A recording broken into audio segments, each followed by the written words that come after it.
इसमें कोई दो राय नहीं कि आजम खान जी उत्तर प्रदेश के जाने माने राजनीतिक चेहरे हैं, बड़े नेता हैं। कई बार विधानसभा में, लोकसभा में, राज्यसभा में हर जगह उनकी उपस्थिति रही है। कई बार मंत्री रहे, नेता विरोधी दल रहे हैं। लेकिन आजम खान जी के साथ जिस तरीके से भारतीय जनता पार्टी ने राजनीतिक दुर्भावना से प्रेरित होकर के घटिया इल्जाम लगाकर बकरी चोरी, मुर्गी चोरी, आज जैसे नीचता की हद तक आकर के उनके खिलाफ सरकार ने दुर्व्यवहार किया, जिसके चलते लंबे अरसे तक उनको, उनकी पत्नी को, उनके बेटे को जेल की सलाखों में रहना पड़ा। एक मुद्दत बाद आज आजम खान साहब जेल से बाहर आ रहे हैं, तो स्वाभाविक रूप से उनका स्वागत है।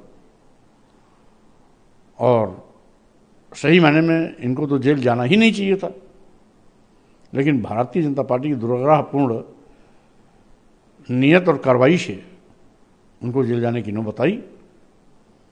उनके साथ अन्याय हुआ, अन्याय ही नहीं बल्कि घोर अन्याय हुआ। फिर भी माननीय न्यायालय ने उनकी जमानत दी, छूट के आए, स्वागत।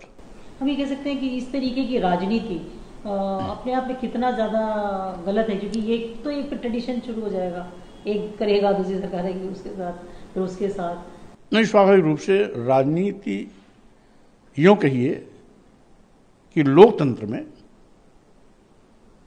गाली गलौज, हिंसा, भेदभाव या राजनीतिक ईर्ष्या से प्रेरित होकर के किसी भी प्रकार की कार्रवाई नहीं करनी चाहिए। राजनीति वैचारिक होती है, सबका विचार अलग होता है, पार्टी का विचार अलग हो सकता है, विचारधारा अलग हो सकती है, विचारधारा की टकराहट हो सकती है, लेकिन व्यक्तिगत राजनीति में न कोई दोस्त होता है, न मित्र होता है, न दुश्मन होता है। ये विचारधारा की मतभेद, इसको दुश्मनी में नहीं बदलना चाहिए। भारतीय जनता पार्टी ने इसको व्यक्तिगत दुश्मनी के रूप में अपनी कसर निकाली है।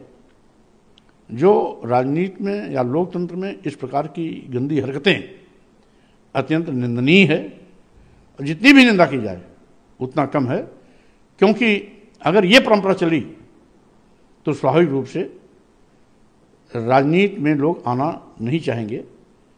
अगर इसी प्रकार से बदले की भावना से किसी के साथ घटिया मानसिकता से परिपूर्ण होकर कार्रवाई होगी तो राजनीति भी गंदी हो जाएगी, और राजनीति करने वाले लोग भी समाज में मुंह दिखाने लायक नहीं रहेंगे। एक और इशू है, पार्टी ने जितना उनका साथ देना चाहिए था नहीं दिया, और वो बीएसपी में जा सकते हैं। आप किस तरीके से देखते हैं इसको? आप एक सीनियर लीडर हैं, आपका अपना क्या? बहरहाल, चूंकि इसमें कोई दौरा नहीं कि आजम खान साहब समाजवादी पार्टी के बहुत बड़े नेता हैं,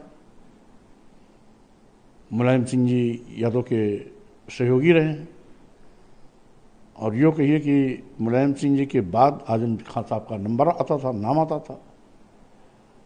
लेकिन समाजवादी पार्टी ने जिस तरीके से इस पर चुप लगा के बैठी, उनके लिए कभी सड़क पर नहीं उतरी, कोई धरना, प्रदर्शन, आंदोलन नहीं हुआ, वाकई में ये सोचनीय विषय है। जिस आदमी की पहचान समाजवादी पार्टी, समाजवादी से हो, जो व्यक्ति पूरी जिंदगी समाजवादी पार्टी की राजनीति किया हो, एक भी दिन समाजवादी पार्टी उसके लिए मैदान में नहीं उतरी, वाकई में ये बहुत ही चिंतनीय विषय है, सोचनीय है। और इसके लिए कहीं न कहीं अगर कुछ मलाल है श्री आजम खान साहब को, तो स्वाभाविक भी होना है, लाजमी है। रही बात वो कहाँ आ रहे हैं, कहाँ जा रहे हैं, अब इस पर फैसला तो स्वयं आजम खान साहब करेंगे। अफवाहें बहुत हैं, लेकिन अफवाहों का कोई जड़ नहीं होता। अफवाहें होती हैं, इसलिए हम भी इसको अफवाह ही मानते हैं, क्योंकि वो सीनियर नेता हैं, वरिष्ठ नेता हैं, सूझबूझ के नेता हैं, क्या करेंगे क्या नहीं करेंगे अब इसके लिए सोचेंगे, समझेंगे, आपने कार्यकर्ताओं से बात करेंगे, इस मित्रों से बात करेंगे, फिर आगे क्या होना है क्या नहीं होना वो खुद तय करेंगे। उसमें क्यासबाजी लगाना ठीक नहीं।